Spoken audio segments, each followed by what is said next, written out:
Hey, Build Show Network. Steve Basic Architect here. Yeah, got my stick. That means we're probably talking about something out of my reach, like ceiling insulation. Yeah, let's talk about, or in this case here, roof insulation. If you remember, part of this house, about maybe 60%, a large part of this house has a flat roof assembly.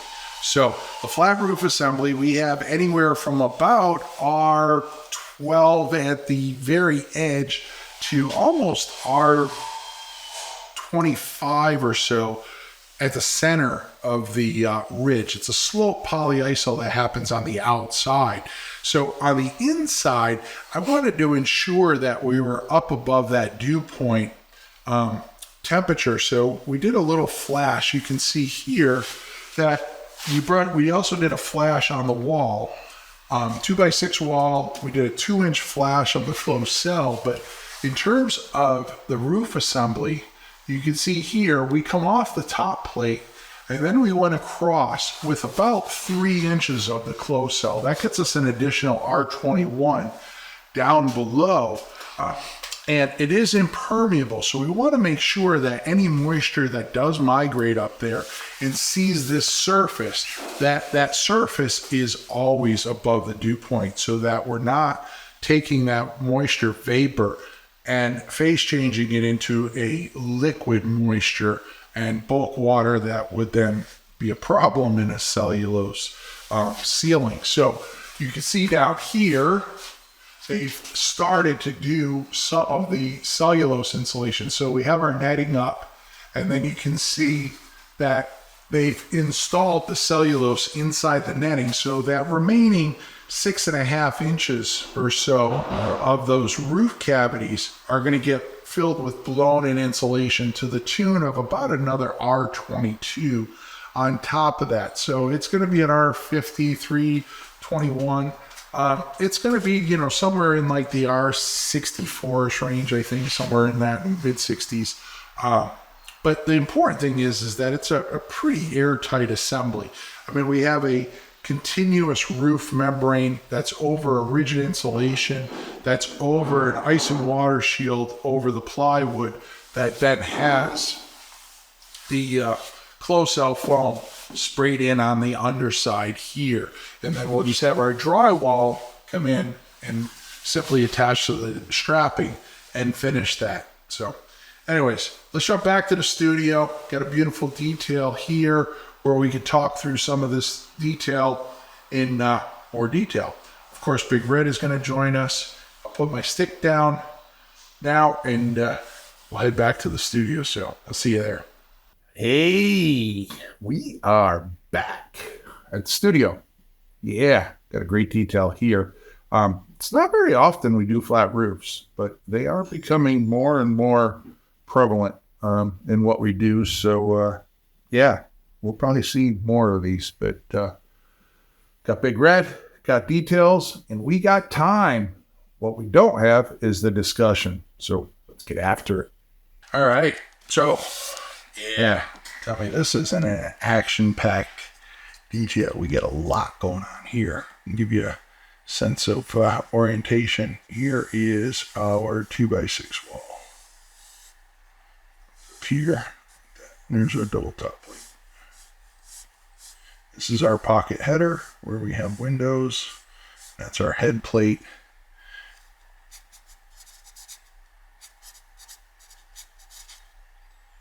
Pocket header.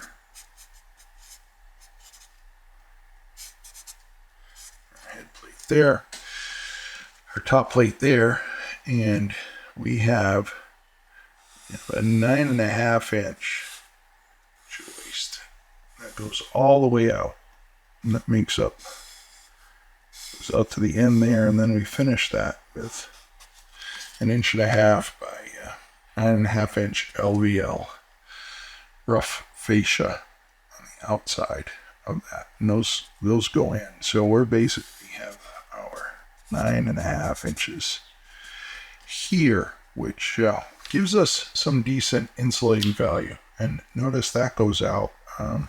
We have 20 inches to there. So by the time we get out here, we're probably damn near close to the 24-inch mark. And notice we have our topside polyiso up there. At the end of the roof here, notice I put 2 2x. Those are basically they run around the perimeter of the roof, and that's our blocking. But what I really wanted to do was I wanted to get some substantial depth in that roof insulation out here, and then as it tapers and grows, by the time I get above the wall here, in that 2 feet, it grows, I don't know, but probably close to a ½ inch or so, quarter inch per foot on that slope. So you get some additional insulation in there. You can see the bottom piece here, that is just their standard, 1.5 inches. And then up above that, this is the piece you can actually buy this stuff tapered. Right. So we have our tapered insulation. Whoops. Sorry. So we have our tapered insulation there, and that goes over. You can see there's our 5/8 inch roof deck. And we have there. And then, of course, our roofing and such comes up over the top of that. So we get that system fully weatherproofed. In between the floor joists here, we have solid blocking. You can see that's basically closing off the outside of the soffit here from the inside of the soffit here, right? That's our demising line, if you will. So we do a little flash of closed cell. It comes up. We fill up our pocket header, and then we did a little flash here, and you can see that flash will then continue underneath there. And all I'm trying to do with that is it does provide, I mean, there's people that would make the argument, but I've done blower doors without it, then sprayed it and checked the number. There is an enhancement to using the spray foam there, but it's more about getting this surface here above dew point temperature and making sure we'll never have a problem where we have condensation. Now, the way we have this tapered and the amount of insulation up there, chances are we would probably never get an opportunity to get condensation on the underside of the roofing, but it's kind of somewhat of a gray area there. This is damn near a guarantee that we're not going to get condensation up there. So we went with it. This is, a detail right off of, you can go to Building Science Corporation, and this is their detail. And this, we just sprayed, I don't know, 3 inches. Yeah, 3 inches there. So that then leaves us the 6.5 inches of blown cellulose that we'll finish off that roof with. And that'll get us, probably somewhere in the R25. So I'm doing the math right, plus or minus. The 3 inches there, that's 21. And then we have, let's just say 4 inches there. That's our 20. So 20, 40, 66 across that assembly. So not a bad deal. And understand that a lot of it is, the upper R20, and that's actually going to grow as you go up into the middle of the roof. That 20 probably gets up to more like R28 or so. So that number grows, but the continuity aspect of the rigid insulation on the roof is one of the big assets of that detail there. And then, having that spray foam and the cellulose in there. So, that's pretty much our detail for the flat roof out there. So it works well. We've taken care of our control layers, right? We've, run through them right quick. Water management, obviously, we have the rubber membrane on the outside. And we actually have a a self-adhered membrane on top of the plywood too. So if water gets in there, it's actually got to breach that barrier also. And the polyiso there is hydrophobic, so if a little water got in there, it's not going to hurt the foam. But there's nothing. I mean, we've limited the penetrations and done our due diligence on that roofing, so we shouldn't have a problem. Obviously, we have a nice big overhang there, so water management, and you can see, water comes in, drips out, and then we have our rain gutter, and then that goes down to our downspout.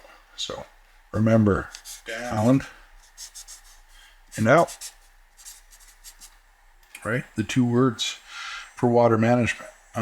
Moving on to air tightness, we have our Zip R9, and it gets attached to the top plates there. We do have a little flash in there, and then coming off the plate, we have a 3 inches there.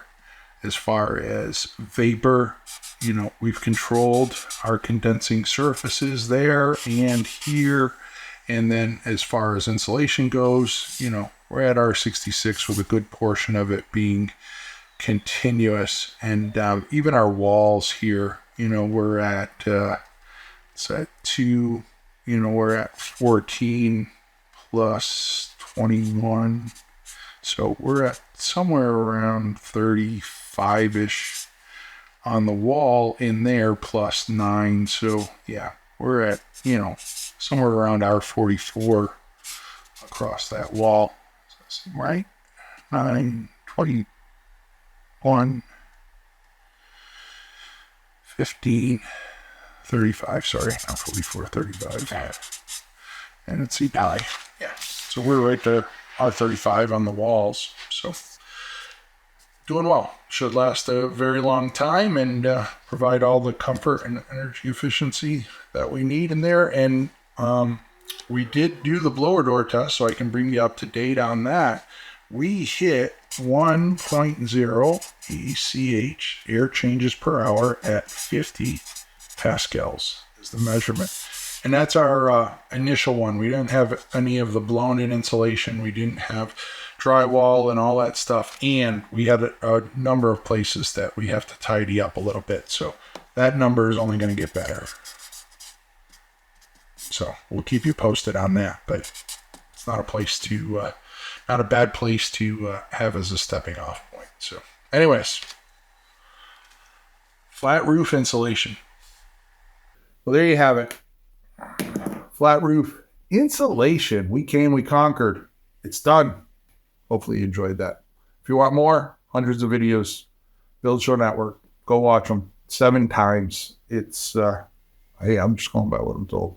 So if you're still looking for more, all the outlet channels, Instagram, Facebook, LinkedIn, you can find me around posting stuff all the time, talking about what we're doing in the here and now. So, and then lastly, of course, Unbuild It Podcast. It's Jake Bruton and myself and Peter Yost, the Peter Yost. Go to the airwaves and we talk everything building. And then, hey, lastly, just wanted to make a pitch for this.